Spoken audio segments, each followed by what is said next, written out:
السلام علیکم ورحمۃ اللہ وبرکاتہ نحمده ونصلی علی رسولہ الکریم اما بعد فاعوذ باللہ من الشیطان الرجیم بسم اللہ الرحمن الرحیم۔ جیسا کہ گزشتہ پروگرام میں ہم صحابہ کرام کے اس سوال کا جواب سن چکے ہیں جب انہوں نے پوچھا کہ اے اللہ کے رسول صلی اللہ علیہ وسلم، یہ قربانی کیا چیز ہے؟ ما هذه الاضاحی، یعنی ہم قربانی کیوں کرتے ہیں؟ تو آپ صلی اللہ علیہ وسلم نے فرمایا سنت ابیکم ابراہیم، یہ قربانی تمہارے باپ ابراہیم علیہ السلام کی سنت ہے، ان کا طریقہ ہے، یعنی ہم ان کے طریقے پر عمل کرتے ہوئے قربانی کرتے ہیں۔ حضرت ابراہیم علیہ السلام کا یہ طریقہ کب رائج ہوا اور انہوں نے کس قسم کی قربانی کی؟ وہ کون سی ایسی قربانی تھی جو اللہ سبحانہ وتعالی کو بہت پسند آئی کہ پھر اس کا سلسلہ ہمیشہ کے لیے بعد کی نسلوں میں چھوڑ دیا گیا؟ تو آئیے دیکھتے ہیں اس سلسلے میں قرآن حکیم سے ہمیں کیا پتہ چلتا ہے۔ سورۃ الصافات میں اللہ سبحانہ وتعالی فرماتے ہیں وَقَالَ إِنِّي ذَاهِبٌ إِلَىٰ رَبِّي سَيَهْدِينِ، اور ابراہیم علیہ السلام نے کہا میں تو ہجرت کر کے اپنے پروردگار کی طرف جانے والا ہوں، وہ ضرور میری رہنمائی کرے گا۔ یہ الفاظ انہوں نے اس موقع پر کہے جب ان کی قوم انہیں اپنے وطن سے نکالنے کے درپے ہو گئی۔ ابراہیم علیہ السلام کو بتوں کے انکار پر یا بتوں کی پرستش کے انکار پر جب آگ میں پھینکا گیا اور آگ بھی گل و گلزار ہو گئی، آگ نے ابراہیم علیہ السلام کو کوئی نقصان نہیں پہنچایا تو قوم لاجواب ہو گئی۔ اب ان کے پاس اس کے سوا کوئی چارہ نہ تھا کہ انہیں اپنے دیش سے نکال دیں۔ اس پر ابراہیم علیہ السلام پریشان نہیں ہوئے، غم زدہ نہیں ہوئے۔ جس رب کی خاطر انہوں نے قربانی کی تھی، اپنی جان کی پرواہ بھی نہ کی اور آگ کے گڑھے میں کود گئے، اسی رب کے توکل پر، اسی رب کے سہارے پر اب وہ رب کی طرف رجوع کرتے ہیں اور فرماتے ہیں انی ذاہب الی ربی، میں تو اپنے رب کی طرف جا رہا ہوں، سیہدینی، وہ میری رہنمائی فرمائے گا کہ اب آئندہ مجھے کیا کرنا ہے۔ جس نے آج تک مجھے نہیں چھوڑا وہ آئندہ بھی نہیں چھوڑے گا۔ اور پھر شام کی طرف ہجرت کر کے چلے جاتے ہیں، وہاں جا کر دعا مانگتے ہیں رب ھب لی من الصالحین، اے رب مجھے نیکوں میں سے اولاد عطا کر، مجھے نیک بخت اولاد دے۔ اللہ سبحانہ وتعالی نے ابراہیم علیہ السلام کی دعا سنی اور انہیں ایک بردبار لڑکے کی خوشخبری سنائی۔ فبشرناہ بغلام حلیم، ہم نے اس کو ایک بہت فرما بردار، بردبار اور بہت اچھے بیٹے کی خوشخبری دی، کیونکہ والدین کے لیے اولاد اگرچہ ایک نعمت ہے لیکن اولاد کی خوشی اسی وقت ہوتی ہے جب اولاد کے اخلاق اور کردار ایسے ہوں کہ ماں باپ ان کی طرف دیکھیں تو وہ ان کی آنکھوں کی ٹھنڈک بن جائیں۔ اللہ تعالیٰ نے ابراہیم علیہ السلام کی دعا کو اتنی خوبصورتی کے ساتھ شرف قبولیت بخشا کہ صرف بیٹا نہیں، غلام حلیم کی بات فرمائی۔ اب کیا ہوا؟ بچہ پیدا ہوا۔ ابراہیم علیہ السلام کو حکم ہوا کہ اس بچے اور اس کی ماں کو مکہ کے اس بے آب و گیاہ میدان میں چھوڑ دیا جائے۔ اللہ کے حکم سے ابراہیم علیہ السلام دونوں کو لے کر مکہ آ جاتے ہیں اور پھر چھوڑ کر خود واپس چلے جاتے ہیں۔ وہاں پر اسماعیل علیہ السلام اپنے والدہ کی زیر تربیت اپنی زندگی کے باقی سال گزارتے ہیں۔ تاریخی روایات میں آتا ہے کہ جب ان کی عمر 13 سال کو پہنچی، بلوغت کا آغاز تھا، گویا دوسرے لفظوں میں ٹین ایج کا آغاز تھا، تو حضرت ابراہیم علیہ السلام دوبارہ ان کے پاس گئے۔ وہاں پہنچے تو انہیں ایک خواب آئی، اللہ تعالی کی طرف سے اشارہ ہوا کہ اس بیٹے کو قربان کر دو۔ اگر دیکھا جائے تو ابراہیم علیہ السلام جو اللہ تعالیٰ سے سچی محبت رکھتے تھے، انہوں نے اللہ کی محبت میں اپنے والدین، اپنا وطن، اپنا گھر بار اور اپنا پیارا بیٹا، اپنی بیوی، سب کچھ چھوڑا۔ اور اب ایک اور امتحان تھا کہ اس بچے کو بھی قربان کر دو۔ قرآن پاک میں حکم آتا ہے فَلَمَّا بَلَغَ مَعَهُ السَّعْيَ قَالَ يَا بُنَيَّ إِنِّي أَرَىٰ فِي الْمَنَامِ، پھر جب وہ بچہ اتنی عمر کو پہنچا کہ اس کے ساتھ چلے پھرے، دوڑ دھوپ کر سکے، تو ابراہیم علیہ السلام نے کہا یا بنیا، اے میرے پیارے بچے، انی ارا فی المنام، میں خواب میں دیکھتا ہوں، انی اذبحک، کہ میں تجھے ذبح کر رہا ہوں، فانظر ماذا ترا، تم دیکھو تمہاری کیا رائے ہے، کیا تم اس کے لیے تیار ہو؟ یہاں شاید کسی کے ذہن میں یہ سوال پیدا ہو کہ محض ایک خواب کی بنا پر ایک باپ اپنے بیٹے کو قربان کرنے چلا ہے۔ جی ہاں، اس لیے کہ باپ پیغمبر ہے اور پیغمبروں کے خواب بھی سچے ہوتے ہیں، وہ بھی وحی کی ایک قسم ہوتے ہیں۔ لہذا ابراہیم علیہ السلام جب اپنے خواب کا ذکر اپنے بیٹے کے سامنے کرتے ہیں تو بیٹا، جس کی پیدائش پر اللہ تعالیٰ نے یہ خوشخبری سنائی تھی کہ بہت بردبار ہوگا، بہت متحمل مزاج ہوگا، وہ کیا کہتا ہے؟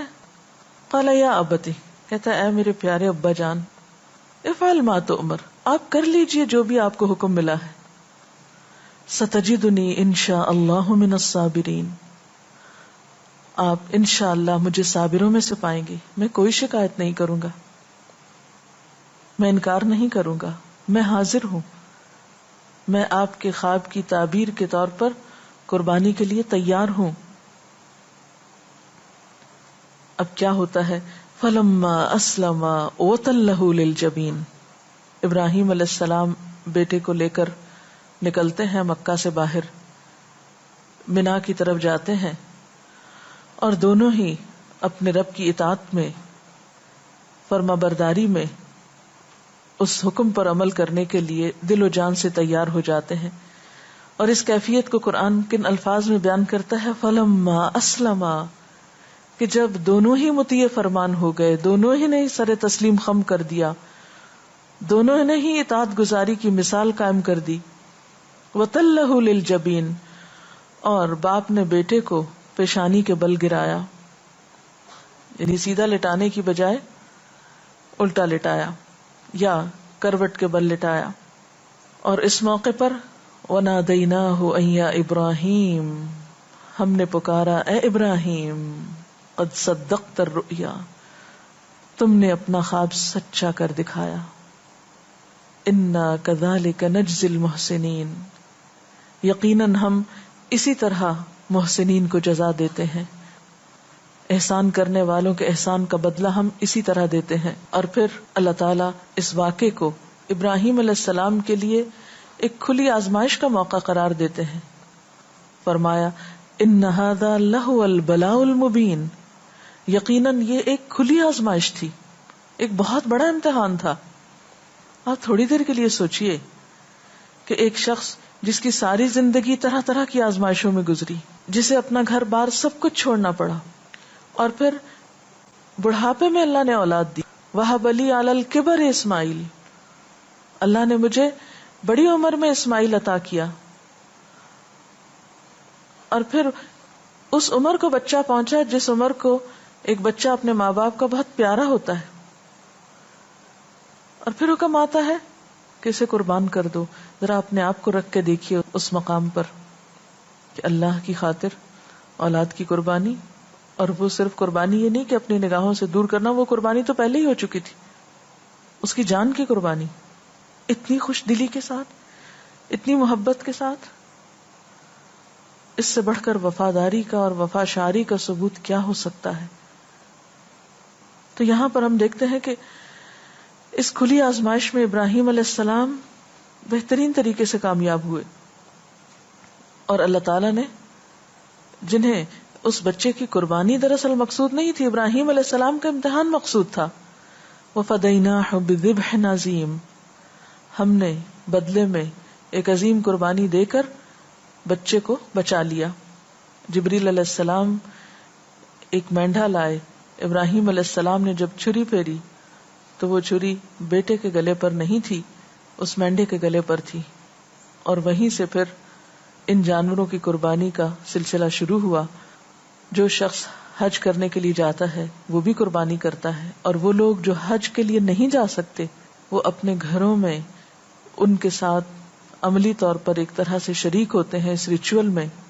جو صاحب حیثیت ہوتا ہے وہ قربانی کرتا ہے، لیکن حقیقت یہ ہے کہ اللہ تعالیٰ نے ابراہیم علیہ السلام کے اس سچے جذبے کو، جذبہ وفا کو، جذبہ اطاعت کو، جذبہ قربانی کو قبول کر لیا، اور یہی وجہ ہے کہ ہم دیکھتے ہیں کہ اس کے بعد یعنی ابراہیم علیہ السلام کے بعد جتنے انبیاء آتے ہیں، آپ کی اولاد میں آتے ہیں، بنی اسرائیل کے جتنے پیغمبر ہیں، پھر خود نبی صلی اللہ علیہ وسلم، یہ سب ابراہیم علیہ السلام کی نسل سے ہیں. آپ کا ذکر خیر ہر نماز میں درود شریف کے اندر ہوتا ہے. یہ سب آپ کی قربانیوں کا نتیجہ ہے. حقیقت کی بات ہے کہ جو شخص اللہ کی خاطر قربانی کرتا ہے، اللہ تعالیٰ اس کے اجر کو ضائع نہیں کرتے. اللہ تعالیٰ اس کو دنیا میں بھی بہترین بدلہ دیتے ہیں. اور اسی لیے یہاں پر مزید فرمایا وَتَرَكْنَا عَلَيْهِ فِي الْآخِرِينَ، ہم نے اس کا ذکر خیر پچھلوں میں باقی رکھا. یعنی بعد کی نسلیں ابراہیم علیہ السلام کا ذکر بہترین الفاظ میں کرتی ہیں. آج آپ دیکھیں، خواہ یہودیت کے پیروکار ہوں یا نصرانیت کے یا اہل اسلام ہوں، سب کے سب ابراہیم علیہ السلام کا ذکر اور آپ کا نام عزت و احترام سے لیتے ہیں. اور پھر اللہ تعالیٰ فرماتے ہیں سلام علی ابراہیم، ابراہیم پر سلامتی، ابراہیم علیہ السلام پر سلام ہو. کذالک نجزی المحسنین، ہم نیکوکاروں کو ایسا ہی بدلہ دیتے ہیں. یعنی ابراہیم علیہ السلام کے طریقے پر عمل کرتے ہوئے جو شخص بھی اس راستے پر چلے گا، یعنی آپ کی سنت کی پیروی کرے گا، جیسا کہ نبی صلی اللہ علیہ وسلم نے فرمایا سنت ابیکم ابراہیم، وہ یقیناً بہترین جزا پائے گا. اور ہر سال اس موقع پر، یعنی عید الاضحیٰ کے موقع پر، عید قربان کے موقع پر جانوروں کا قربان کرنا اسی عظیم قربانی کی یاد دلاتا ہے. دراصل اس میں ہمارے لیے سبق یہ ہے کہ ہم اللہ تعالی کی خاطر کچھ بھی قربان کرنا پڑے تو قربان کرنے سے نہ چوکیں. قربانی چھوٹی ہو یا بڑی، جب بھی زندگی میں قربانی کا موقع آئے تو اللہ کے نام پر کچھ بھی دینے سے گریز نہ کیا جائے، کیونکہ اللہ تعالی انسان کو صرف آزماتا ہے، اس کا امتحان لیتا ہے. اسے نہ تو کسی کی جان مطلوب ہے، نہ کسی کا مال چاہیے اور نہ دیگر چیزیں. اسے تو دراصل ہمارے دلوں کا تقویٰ اور محبت اور جذبہ اطاعت مطلوب ہے. یہی قربانی کا سبق ہے. اگر اس سلسلے میں آپ کے ذہن میں کچھ سوال ہو تو آپ کر سکتے ہیں. میرا سوال یہ ہے کہ آج کل قربانی صرف ایک ریچول بن کر رہ گئی ہے، تو ہم قربانی کرتے ہوئے حضرت ابراہیم والی اسپرٹس کو کیسے زندہ رکھ سکتے ہیں؟ قربانی کی اسپرٹ کو زندہ رکھنے کے لیے والدین اور اساتذہ اہم کردار ادا کر سکتے ہیں. والدین کو چاہیے کہ وہ اپنے بچوں کو حضرت ابراہیم علیہ السلام کا واقعہ ایک کہانی کی شکل میں بتائیں. اسی طرح بڑوں کی محفل میں، اسکولوں میں اور مختلف مقامات پر، مختلف فورم پر مختلف انداز سے ہر ایک کی ذہنی سطح اور ذہنی لیول کے مطابق اس موضوع پر گفتگو بھی ہونی چاہیے، تاکہ یہ موقع محض ایک ریچول بن کر نہ رہ جائے، بلکہ اس ریچول سے جو اخلاق اور کردار پیدا کرنا مقصود ہے وہ بھی پیدا ہو سکے. جی ڈاکٹر صاحبہ، آپ نے جو قرآن مجید کی آیات بیان فرمائی، اس کی روشنی میں تو یہ پتہ چلتا ہے کہ حضرت ابراہیم علیہ السلام کی قربانی اطاعت شعاری کے جذبے کے تحت ہوئی تھی، لیکن ہماری قربانیاں کچھ نمائشی حیثیت اختیار کرتی چلی جا رہی ہیں. اس پر کچھ روشنی ڈالیے. جی ہاں، آپ نے درست فرمایا کہ ہماری قربانی عموماً اس روح سے خالی ہوتی ہے، یا بعض اوقات عید کے موقع پر جانوروں کے سائز اور ان کی عمر اور ان کی شکل اور رنگ کے بارے میں مقابلہ بازی شروع ہو جاتی ہے، یا محض ایک دکھاوے کا ایک میکانکی عمل بن جاتا ہے یہ سارا موقع. تو اگر غور کیا جائے تو قرآن پاک میں نبی صلی اللہ علیہ وسلم کو جہاں قربانی کا حکم دیا گیا ہے وہاں اللہ تعالیٰ فرماتے ہیں قل ان صلاتی و نسکی و محیای و مماتی للہ رب العالمین لا شریک لہ وبذالک امرت وانا اول المسلمین، کہ آپ کہہ دیجئے کہ میری نماز اور میری قربانی، میرا جینا اور میرا مرنا اللہ رب العالمین کے لیے، یعنی کسی دکھاوے کے لیے نہیں، کسی شہرت کے حاصل کرنے کے لیے نہیں، صرف ایک رسم پوری کرنے کے لیے نہیں، بلکہ یہ سب کچھ کس کے لیے ہے؟ اللہ کے لیے ہے. اسی طرح سورۃ الحج میں اللہ تعالیٰ فرماتے ہیں لن ینال اللہ لحومها ولا دماؤها ولکن ینالہ التقوی منکم، کہ اللہ تعالیٰ کو نہ تو ان جانوروں کا گوشت پہنچتا ہے اور نہ ہی ان کا خون پہنچتا ہے. یعنی جب ہم کوئی جانور قربان کرتے ہیں تو اس کا گوشت اللہ تعالیٰ تک تو نہیں جاتا اور نہ ہی اس کا خون وہاں تک جاتا ہے، وَلَكِنْ يَنَالُهُ التَّقْوَى مِنْكُمْ، لیکن اس کو تمہارا تقوی پہنچتا ہے کہ تم کس دل، کس جذبے اور کس نیت کے ساتھ یہ قربانی کر رہے ہو۔ اس لیے سب قربانی کرنے والے حضرت ابراہیم علیہ السلام کے اخلاص کو، ان کے جذبے کو، ان کی اطاعت کو، ان کی وفا شعاری کو، ان کی اللہ تعالیٰ سے محبت کو اور اس محبت کی خاطر ہونے والی قربانی کو لازماً یاد رکھیں، کیونکہ اللہ تعالیٰ نہ ہماری شکل و صورت دیکھتے ہیں اور نہ ہی ہمارے مال کو دیکھتے ہیں، وہ تو ہمارے دل اور ہمارے اعمال کو دیکھتے ہیں۔ اس موقع پر اللہ تعالیٰ یہ نہیں دیکھتے کہ کس نے کتنے ہزار کا بکرا قربان کیا، کوئی گائے میں حصہ ڈال رہا ہے یا بکرا ذبح کر رہا ہے، ایک کر رہا ہے یا کئی ایک کر رہا ہے، نہیں، دیکھا یہ جاتا ہے کہ کون کس جذبے کے ساتھ کر رہا ہے، کس روح کے ساتھ کر رہا ہے۔ جیسے روح کے بغیر جسم مردہ ہے، اسی طرح جذبے کے بغیر محض قربانی کرنا اور گوشت کو تقسیم کرنا اور ایک رسم نبھانا ایک ایسا عمل ہے کہ جس کا ہماری عملی زندگی میں کوئی خاص فائدہ نہیں ہوتا۔ جی، کوئی اور سوال ہو اس سلسلے میں؟ اسلام تو سلامتی کا پیغام دیتا ہے، لیکن بظاہر اتنے سارے جانوروں کا ذبح ہو جانا یہ ظلم نہیں ہے کیا؟ جی ہاں، اس میں کوئی شک نہیں کہ اسلام سلامتی کا پیغام دیتا ہے، لیکن اس سلامتی کا تعلق انسانوں کے ساتھ ہے۔ جہاں تک جانوروں کا تعلق ہے تو جانور کی زندگی کا مقصد کیا ہے؟ جانور پیدا کس لیے کیے گئے؟ جانوروں کو اللہ تعالیٰ نے ہمارے لیے مسخر کیا ہے، ہمارے فائدے کے لیے بنایا ہے کہ ہم ان سے دودھ حاصل کریں، ان کا گوشت کھائیں، ان کے بالوں سے فائدہ اٹھائیں، اور ان کے جسم کے تمام حصے جو ہیں وہ انسانوں کے لیے کسی نہ کسی کام کے ہیں۔ تو جب وہ بنائے ہی ہمارے لیے گئے ہیں تو ان کو ذبح کرنا ظلم نہیں، اور یہ اسلام کے پیغام امن کے خلاف نہیں۔ اور اگر دیکھا جائے تو صرف مسلمان ہی جانور قربان نہیں کرتے یا ذبح نہیں کرتے، دنیا کے ہر حصے میں جانور قربان ہوتے ہیں، ہر حصے میں گوشت پکتا ہے، کھایا جاتا ہے، گوشت کی بہت سی ڈشز بنتی ہیں، وہ سب کہاں سے آتا ہے؟ اور اسلام میں تو پھر ایک لمٹ ہے، چند مخصوص جانور قربان کرنے کی اجازت ہے۔ دنیا کے بعض ممالک اور بعض حصے ایسے ہیں جہاں ہر قسم کا جانور استعمال کیا جاتا ہے۔ تو بات یہ ہے کہ اصل چیز یہ دیکھی جائے گی کہ جانور کے ساتھ سلوک کیا ہو رہا ہے، ذبح کرنے کا طریقہ کیا اختیار کیا جا رہا ہے، اور اس کا مقصد کیا ہے، اور اس سے فائدہ کیا ہے۔ لہذا یہ سمجھنا کہ قربانی کے موقع پر جانور کو ذبح کرنا ظلم ہے، تو یہ ظلم نہیں۔ میرے خیال میں ان کو چھوڑ دینا اور صرف ان کو بوڑھا ہونے پر سسک کر مرنے دینا، شاید یہ ایک ظلم کی قسم ہو۔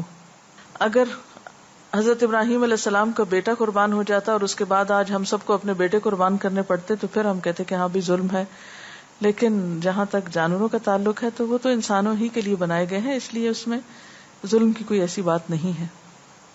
اس کے ساتھ ہی ہمارے آج کے پروگرام کا وقت ختم ہوتا ہے، اجازت چاہتے ہیں۔ السلام علیکم ورحمۃ اللہ وبرکاتہ۔